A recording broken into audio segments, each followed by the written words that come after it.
Oke, kita coba tampilkan As-Saidah Az-Zuhriyah dari Universitas Lampung. Kalau bisa didengar, tolong diberikan komennya di grup ya. Coba kita lihat presentasi, kita ulangi presentasinya.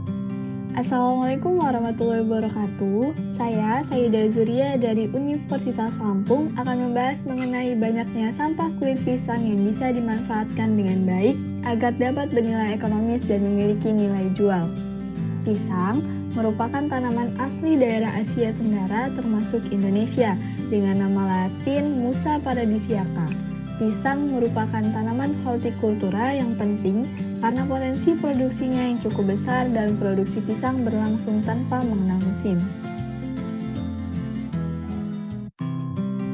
Indonesia merupakan salah satu sentra primer keragaman pisang, baik pisang segar, olahan pisang, ataupun pisang liar. Lebih dari 200 jenis pisang terdapat di Indonesia.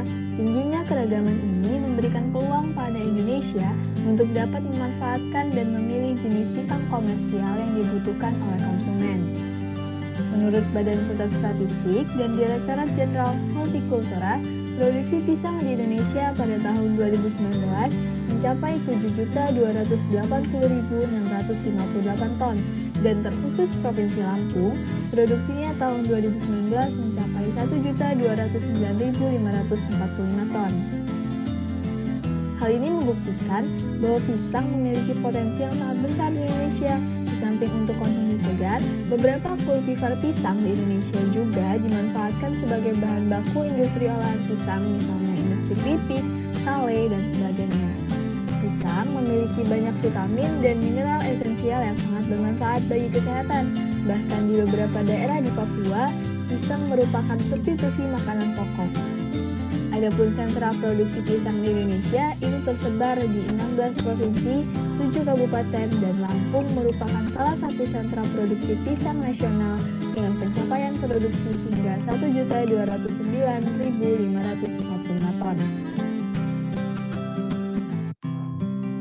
Tingginya produksi pisang di Indonesia akan menghasilkan limbah kulit buah pisang yang banyak pula.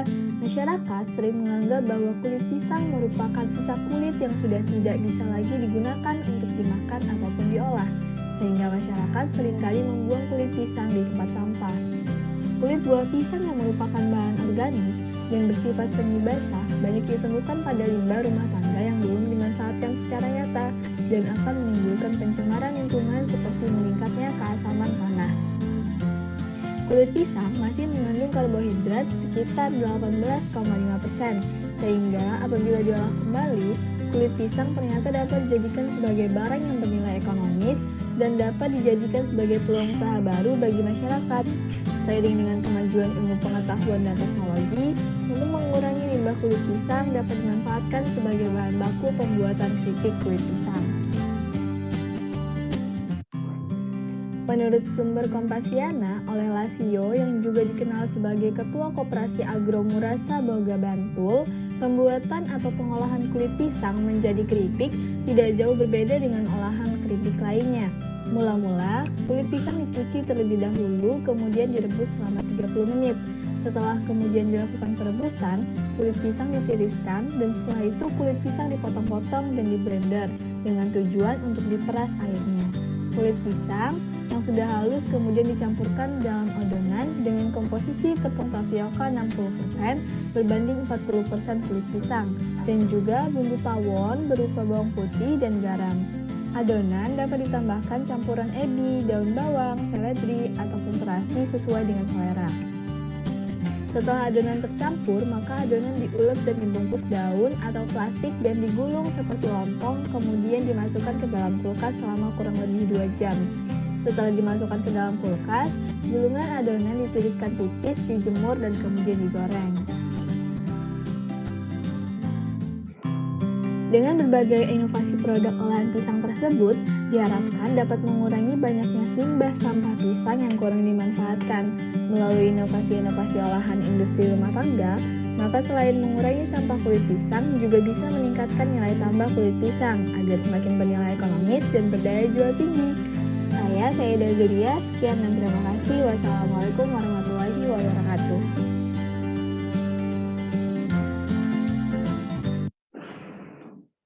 Assalamualaikum warahmatullahi wabarakatuh. Demikian presentasi dari Saidah Zuhriyah ya dari Universitas Lampung. Bagus sekali idenya, goalnya, tujuannya juga jelas, mengurangi sampah ya, limbah dalam pisang ini ya, yang dihasilkan oleh pisang. Kemudian juga memberikan nilai tambah pada petani dan juga kepada masyarakat ya. Bagaimana kegiatan ekonomi ini bisa ekspansif dengan adanya kreativitas ya. Baik, coba ditampilkan video, kita coba berdiskusi. Oke, saya beri kesempatan Fajri dulu lah. Tadi baru presentasi, silakan Fajri. Di unmute dulu ya. Tapi untuk Kak Julia, tadi untuk idenya itu sudah bagus ya, bagus sekali gitu. Memang di Fajri juga, di daerah Fajri itu banyak yang ibu-ibu yang membuat produksi sale. Kan pasti banyak limbah kulit pisangnya ya. Mungkin itu bisa jadi solusi untuk di daerah Fajri juga. Nah, mungkin Fajri ingin bertanya, kalau itu kulit pisangnya itu harus satu jenis, jadi hanya jenis tertentu saja atau semua jenis bisa dipakai. Terus lalu kan kadang kan kita kulit pisang ada yang masih kuning, ada yang sampai warnanya agak kecoklatan gitu. Nah, di mana sih yang baik yang bisa digunakan untuk dibuat produk keripik pisang implementasi tersebut gitu. Terima kasih. Silakan ditanggapi dulu, Zuria. Ditanggapi, unmute. Iya. Kalau saya sebenarnya tidak meriset banyak hal, Pak. Tapi dari beberapa tempat di tempat saya itu banyak sekali penjual gorengan yang menjual pisang goreng seperti itu. Dan sampahnya itu bisa banyak sekali dan dibuang begitu saja. Dan kalau untuk kematangan pisang, sepertinya pisang yang bisa dijadikan diolah itu adalah kulit pisang yang masih masih kuning segar seperti itu. Tidak terlalu bonyok, tidak terlalu matang seperti itu. Perlu dicatat berapa nilai ekonomi dari itu. Nah, seperti yang dianalisa oleh Nafsiah, nilai ekonominya berapa? Kalau kita agregatkan, kita jumlahkan, itu luar biasa itu kan. Tidak hanya untuk makanan ternak biasanya kan. Saya makan ternak, tapi bisa kalau makanan ternak berarti dari ternaknya kita nanti dapat nilainya kan. Tapi ini kan langsung ada kegiatan produksi, malah ada yang bisa dimakan lagi kan, dibuat keripik. Nah itu kalau kita jumlahkan berapa? Luar biasa. Pertama dari pisangnya sendiri. Ada katakanlah 100 penjual pisang goreng, kan? Gorengan. Nah dia ada pekerja 2 orang di situ. Jadi 100 kali 3. Berapa itu? 300 lapangan kerja terbuka kan? Orang bekerja. Kemudian membuka lapangan kerja baru, adanya pengolahan dari limbah itu. Mungkin dari pekerja itu yang menyediakan lapangan kerja berikutnya, katakanlah 3-4 orang. Seperti itu impact value-nya kita di studi pembangunan ini di ilmu ekonomi melihat perspektif yang lebih luas. Bagus idenya. Sebelum saya berkomentar lebih lanjut, saya tentu ingin mengharapkan teman-teman lain. Silakan siapa yang mau memberikan komentar. Dimas belum aktif nih ya. Rili dan Nafsiah silakan. Siapa yang mau duluan? Kalau silakan Nafsiah. Ya, kalau dari saya, kalau untuk videonya udah sangat kreatif banget, tapi mungkin saran aja buat Ria bisa dimasukin sasaran pemberdayaan ini tuh untuk siapa, untuk ibu-ibu rumah tangga sekitar situ, atau untuk kayak pedagang-pedagang yang Ria bilang tadi untuk bisa mengolahnya lagi gitu, atau mungkin bisa dijelasin gitu, bisa dimasukin itu sama yang dibilang Bapak tadi terkait kayak analisis nilai tambahnya gitu, biar mungkin itu bisa menarik beberapa orang untuk memberdayakan itu gitu. Mungkin dari saya itu aja. Kasih. Investasi ya, investor menarik untuk menanamkan, mengembangkan lebih marketable, komersialisasinya bagaimana. Silakan Rili, satu lagi karena ini idenya menarik pisang. Silakan Rili. Kalau menurut saya videonya memang sudah menarik banget ya Pak. Tadi juga dijelaskan data-data gitu tentang produksi pisang. Tapi ya seperti yang dibilang Nafsia sama Bapak tadi, belum ada analisis nilai tambah kayak gitu. Sama mungkin alur pengimplementasiannya gitu Pak. Gimana sih biar mungkin pedagang atau ibu rumah tangga biar bisa mengolah kayak gitu, biar mereka tahu tuh gimana kayak gitu Pak. Mungkin itu dari saya. Oke, terima kasih Rili. Mau ditanggapi dulu dari keduanya nih. Silakan Zuria. Ditanggapi dari Nafsiah tadi dan Rili.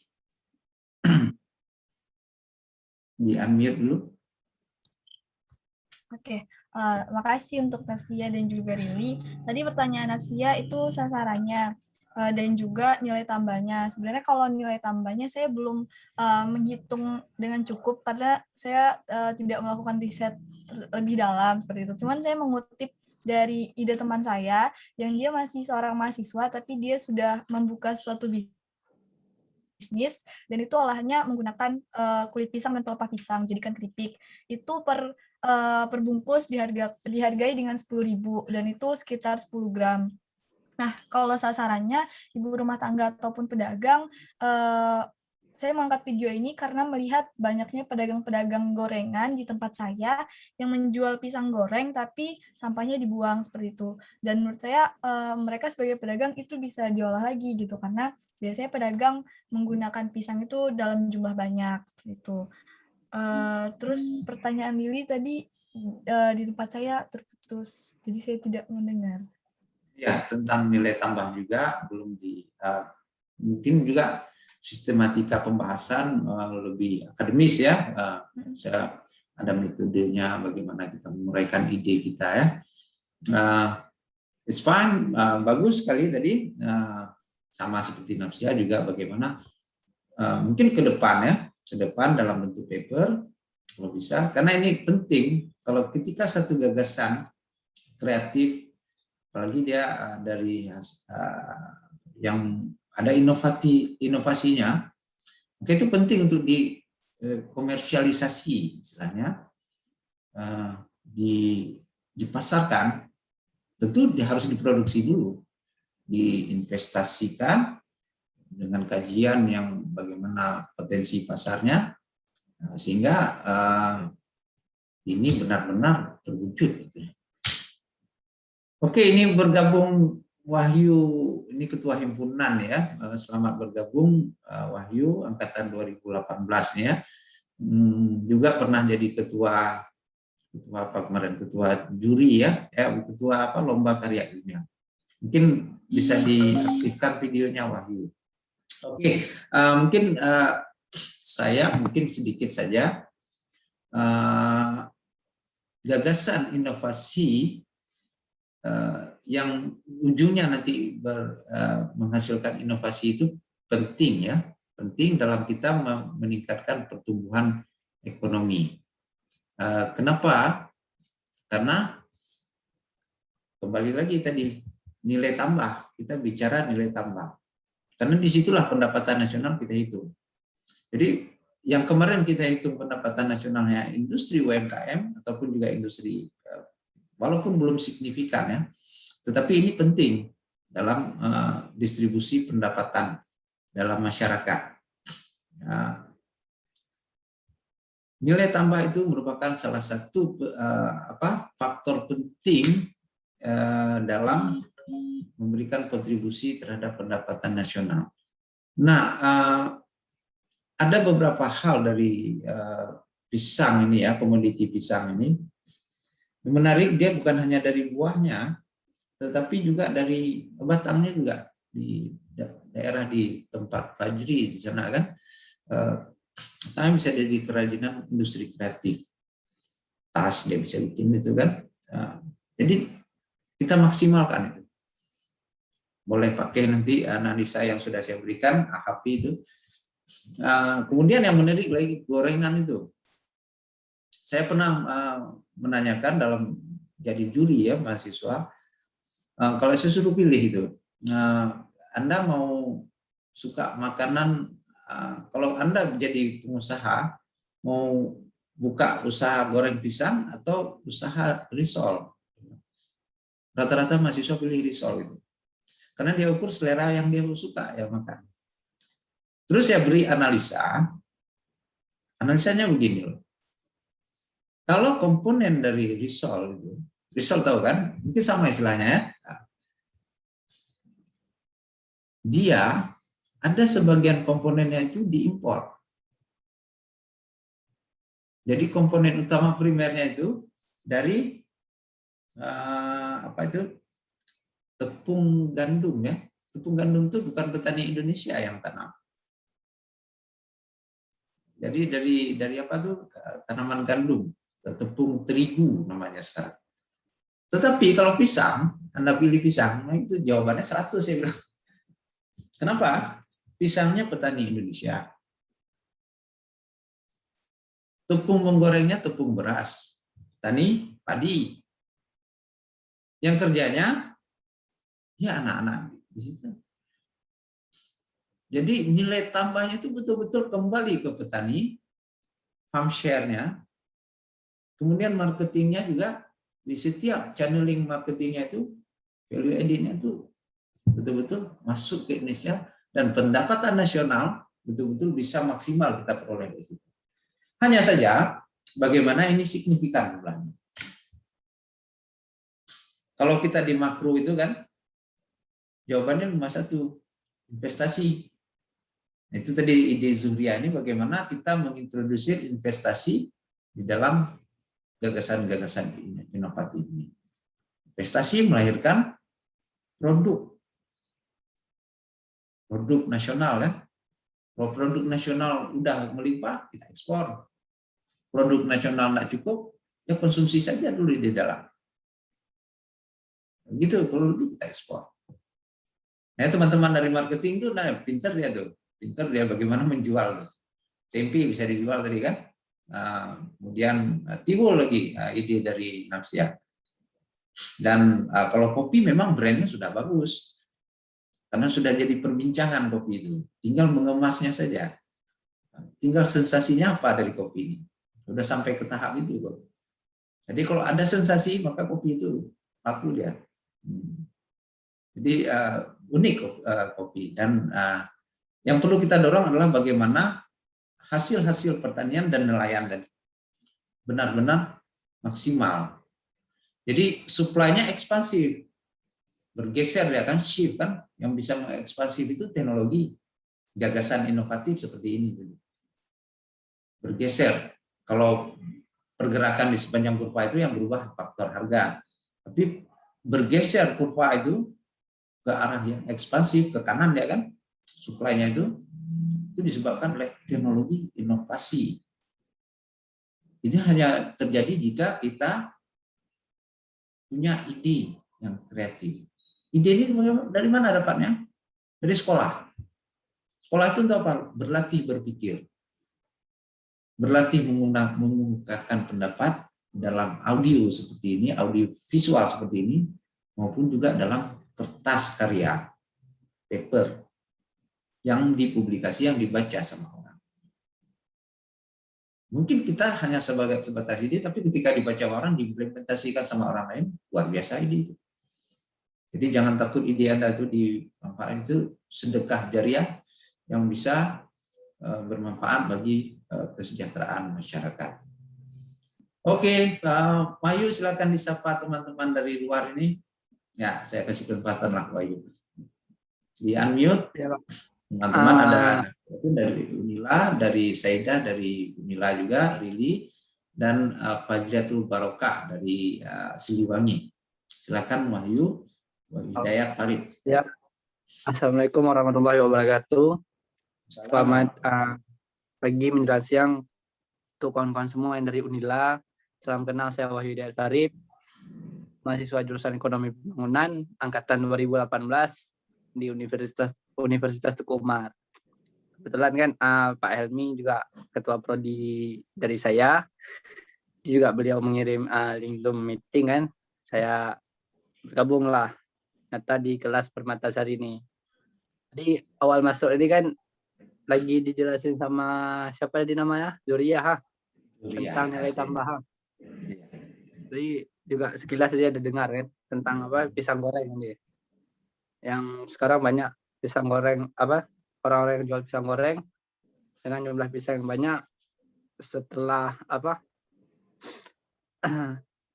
setelah udah nggak dibuat lagi pisang goreng, pisangnya tuh dibuang gitu aja gitu.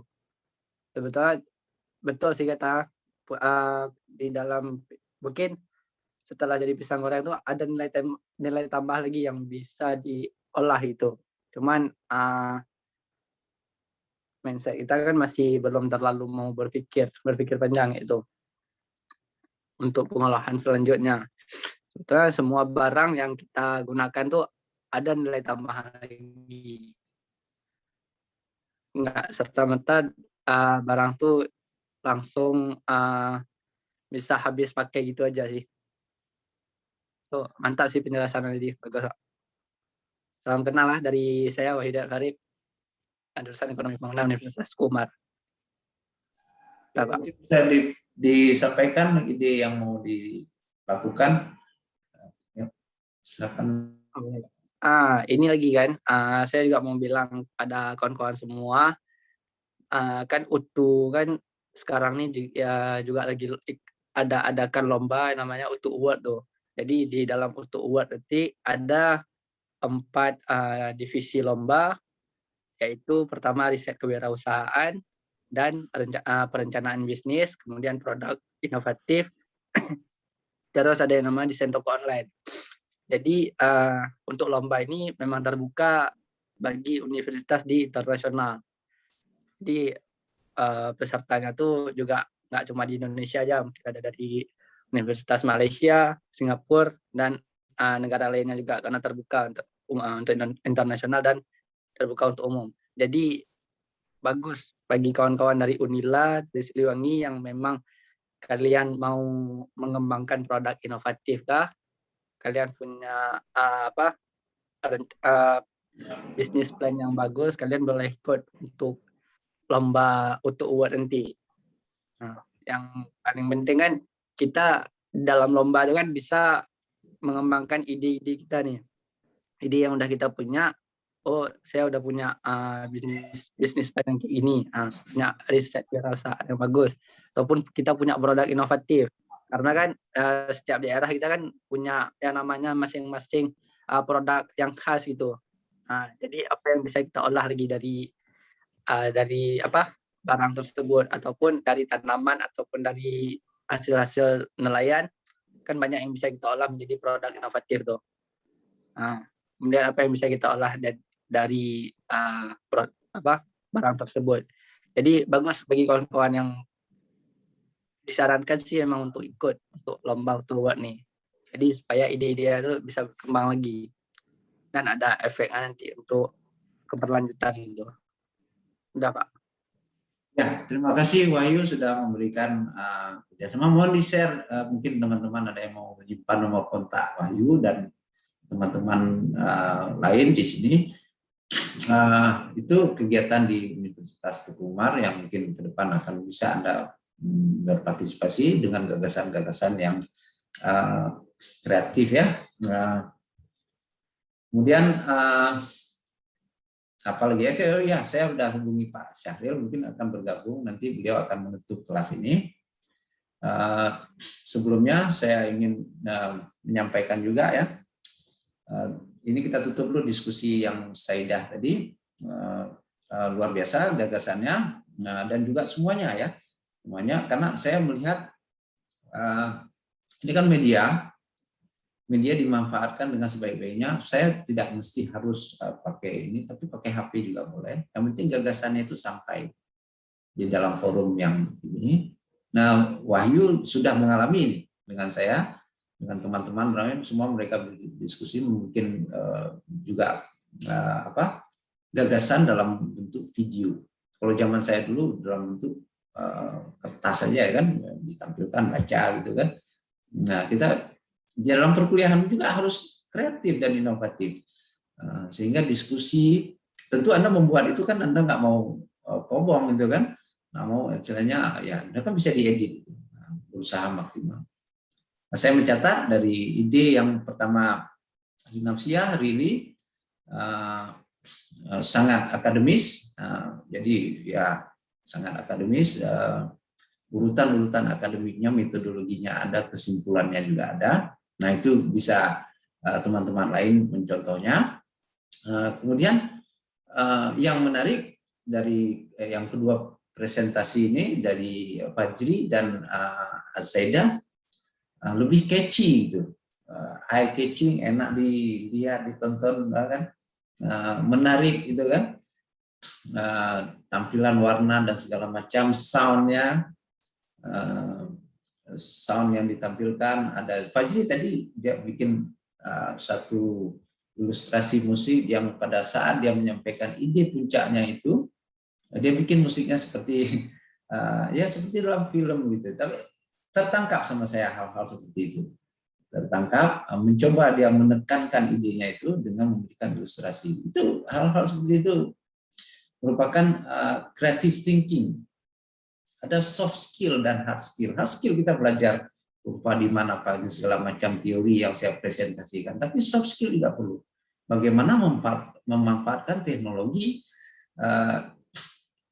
yang ada sekarang, ya, karena ini masa kalian. Masa kalian berinteraksi, gunakan semaksimal mungkin untuk kepentingan tugas kita, tugas kalian, tugas saya mengajar, tugas kalian cuma satu, belajar. Dan itu pertanggungjawaban Anda kepada orang tua ya, dua orang tua.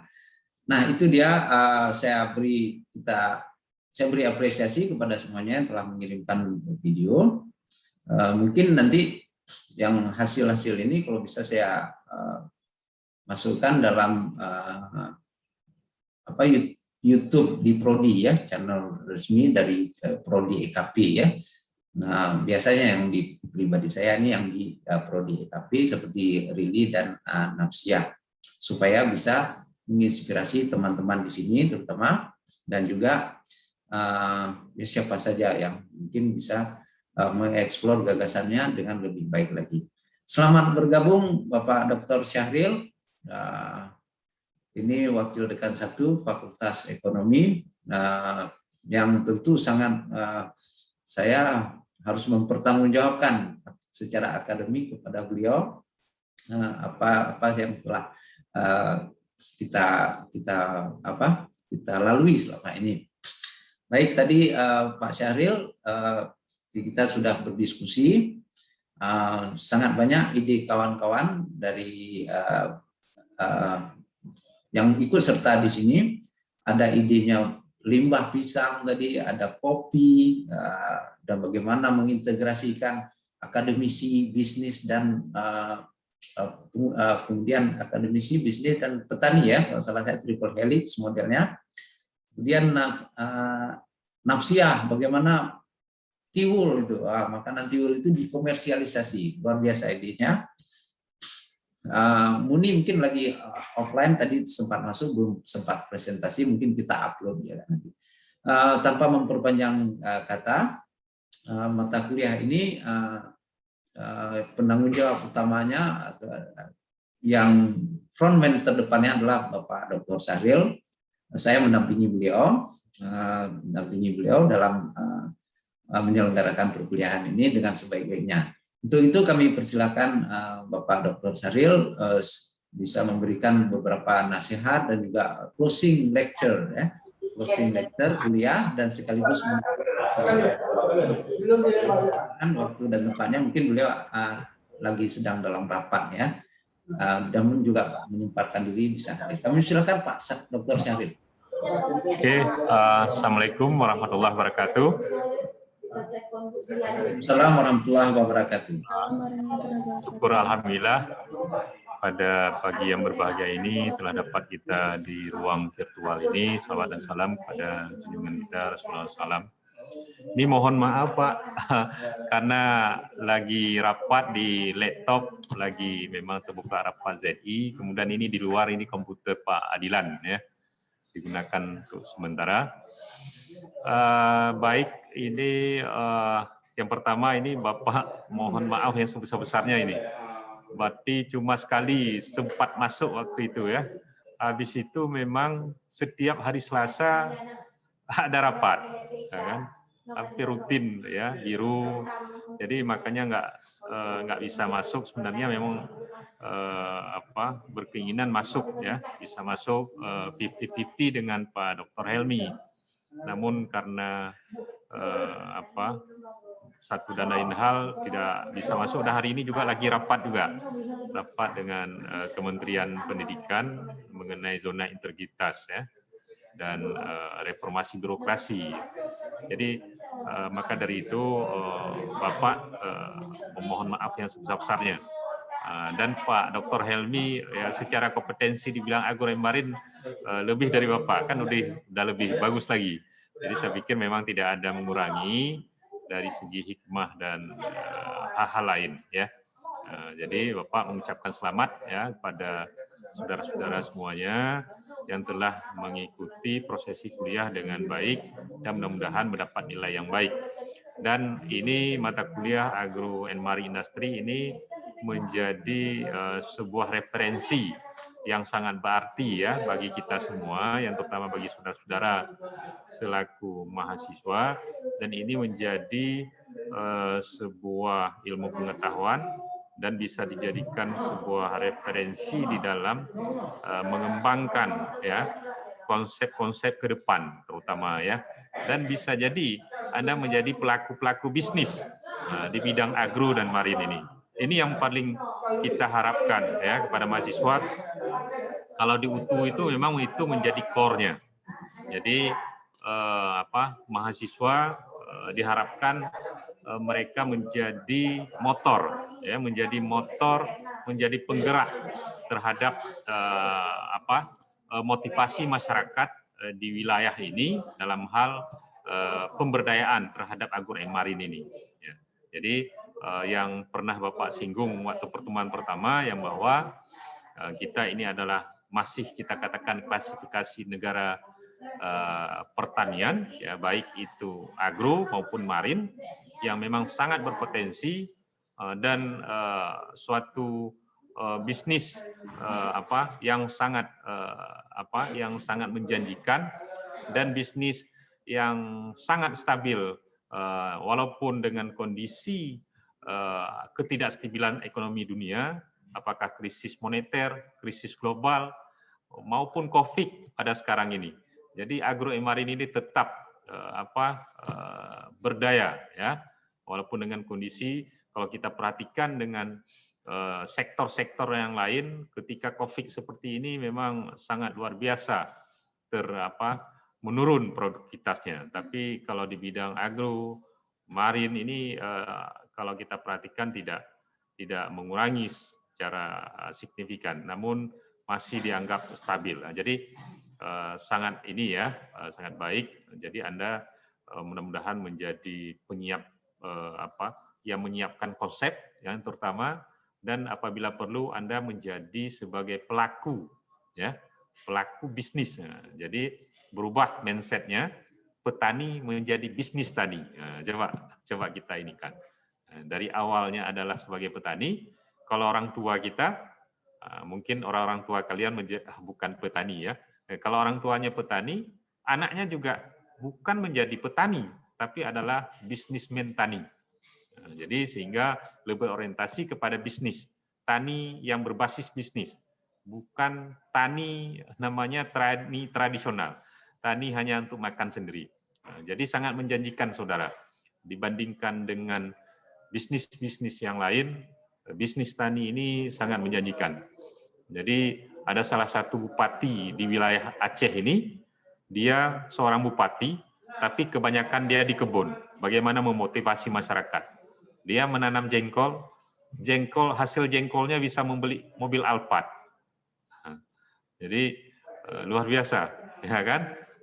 Ditanyakan mobil Alphard mahal 1 miliar lebih. tapi nak mahal katanya. Dengan kebun jengkol saya bisa saya beli, bisa dibeli mobil Alphard. Jadi artinya apa? Menjadi orang kaya itu tidak hanya orang bisnismen, menjadi kontraktor, menjadi apa orang-orang hebat dan sebagainya. Ternyata jadi petani pun bisa jadi orang, tapi dirubah mindsetnya dari petani menjadi adalah bisnis tani atau pengusaha tani. Demikian Bapak, mohon maaf sekali lagi dan diucapkan terima kasih sebesarnya kepada Pak Dr. Helmi yang telah masuk hampir semua ya. Ya mudah-mudahan semuanya. Ini ada Wahyu juga dari UTU, kemudian ini ya ada Fajriyatul ya. Mudah-mudahan sehat dan sukses, cepat selesai kuliahnya ya. Kemudian ya oke, kemudian Nahiyatun ya. Ini mudah-mudahan cepat selesai. Kapan-kapan nanti datang ke UTU ya. Atau ngambil S2 nanti ngambil S2 ke UTU, atau memang ngambil S2 di luar negeri nanti tes menjadi dosen di UTU biar kenal UTU. Rili lagi ya, Yunita ya. Ya, selamat ya. Dan Sayyidah ya. Mudah-mudahan kapan-kapan nanti ketemu dengan mahasiswa UTU, mana tahu ketemu dalam hal lain ya, dalam kapasitas lain. Mudah-mudahan silaturahmi kita tetap terjaga walaupun jauh, walaupun dengan masa Covid yang seperti ini. Demikian, terima kasih. Mohon maaf. Kami akhiri, wabillahi taufiq hidayah. Assalamualaikum warahmatullahi wabarakatuh. Waalaikumsalam warahmatullahi wabarakatuh. Terima kasih Bapak Syahril yang telah memberikan beberapa nasihat dan juga doa ya. Harapan kami ini kan guru-guru semua kan, harapan terbaik pada yang bagi Anda semua yang telah berjuang, yang sedang berjuang, dan tentunya kita mengharapkan yang terbaik lah. Saya melihat kelas ini berjalan dengan lancar dan semua tugas dikerjakan. Baik, mungkin ini kita ada waktu 5 menit lagi, 5 menit lagi. Kita berfoto bersama, atau mungkin ada yang ingin disampaikan dari teman-teman lain, mewakili satu orang, siapa? Silakan. Mungkin Rili, silakan. Dan Fajriyatul, ya silakan Rili. Iya, Pak. Sebelumnya Assalamualaikum warahmatullahi wabarakatuh. Waalaikumsalam warahmatullahi wabarakatuh.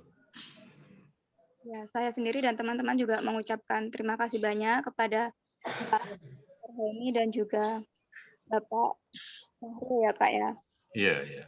Sudah menyempatkan waktunya gitu. Kami juga sangat senang sekali karena mendapatkan kesempatan untuk belajar gitu, Kumar. Terus juga belajar banyak hal gitu, Pak. Ternyata ekonomi industri dengan agro and marine itu sangat prospektif dan kita belajar banyak hal dari situ, dan sehingga kita bisa mengembangkan ide-ide juga seperti itu, Pak. Dari teman-teman yang lain mungkin ada tambahan. Silakan teman-teman lain.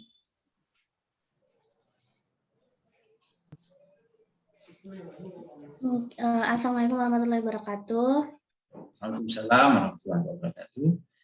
Sebelumnya kalau dari aku mungkin ini Pak, kalau dapat mata kuliah yang beda dari yang di Unila, karena kalau di Unila nggak ada mata kuliah ini, jadi teori-teori yang udah dipelajarin di Unila itu bisa kepake di mata kuliah ekonomi industri agromarin ini, dan banyak kalau di mata kuliah ekonomi industri agromarin ini lebih banyak ke prakteknya, jadi kayak lebih bisa membuat kita kayak berpikir kritis gitu, terus mungkin bisa lebih mempraktekkan teorinya gitu Pak. Oke, luar biasa. Memang tujuannya kita ke situ supaya teori yang sudah kita praktekkan di agro dan marin. Masih ada satu lagi di Siliwangi belum ada nih. Fajriyatul, mau komen 1 menit boleh. Fajri. Silakan. Eh, Assalamualaikum. Ya sebelumnya terima kasih kepada Bapak, baik Pak Helmi atau Bapak Dokter Pak Saril. yang sudah memberikan ilmu kepada kita, terutama Fajri ya. Fajri itu kan dari pendidikan, jadi mungkin ini hal yang sangat baru gitu bagi Fajri gitu. Jadi tolong sangat bermanfaat gitu. Ya, sekian Pak, terima kasih. Oke, ya nggak lengkap lah kalau tidak ini Saidah Zuhria, ya Saidah supaya ada kesempatan bicara. Silakan Saidah, 1 menit. Ya, terima kasih kepada Pak Helmi sama Pak Syahril juga sama teman-teman yang masih semangat buat belajar lebih banyak dan jadi tahu kalau Indonesia itu potensial banget di sektor pertanian dan marin gitu. Jadi bisa belajar banyak dan mohon maaf nggak bisa ngikutin dengan begitu baik, tapi terima kasih untuk banyak ilmu yang bisa didapat. Gitu aja, Pak. Alhamdulillah. Ya demikian Pak Syahril yang hari ini perkuliahan kita dan Pak Syahril sudah menutupnya. Sebelum kita mengakhiri ini, tentu kita bersyukur pada Allah dulu. Terlebih dahulu bersyukur, alhamdulillah telah berhasil menyelesaikan perkuliahan ini dan insya Allah kita berjumpa di final test. Final testnya simpel saja. Paper usahakan siap, yaitu disubmit. Mungkin ada 1 soal saja udah. Saya kira kita berfoto bersama ya. Berfoto bersama. Ya. Silakan Wahyu di semuanya teman-teman. Saya di tengah aja nih. Oke. Saril di atas.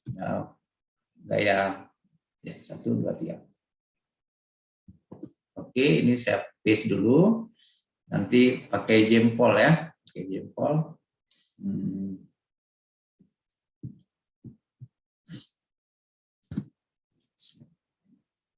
Yang kedua pakai jempol. Ya jempolnya. Ya. Oke. Oke, saya nggak bisa pakai jempol nih, foto nih. Oke, 1 2 3. Nampakkan jempolnya. Oke, terima kasih. Oke, terima kasih Bapak Dr. Syahril yang telah menyempatkan diri hadir di sini dan terima kasih. Kami mohon maaf sekali lagi jika ada penyampaian yang keliru. Rili, Fajriatul, Nahiyatul Nafsiyah, Asaidah, Muni Agusrian juga tadi bergabung dan Dimas ya. Nah, mudah-mudahan bisa mengikuti final test dengan maksimal dan jangan lupa papernya dikumpul, nanti kita nilai di situ. Karena itulah intinya Anda praktek menulis. Satu lagi yang kami harapkan adalah tadi Wahyu sudah share, mungkin bisa menulis bersama lah teman-teman mahasiswa sana dengan mahasiswa sini. Kita ada media di sini, bisa ada gagasan-gagasan mahasiswa menulis, gitu. Menulis bisa di jurnal atau di nanti kan publikasi. Saya kira demikian. Wabillahi taufik wal hidayah. Assalamualaikum warahmatullahi wabarakatuh. Waalaikumsalam warahmatullahi wabarakatuh. Terima kasih banyak Bapak. Terima kasih Pak. Ya, sama-sama. Ya, mohon izin Pak Dr. Helmi semuanya. Baik Pak Syahril. Ya, silakan sudah bisa live ya.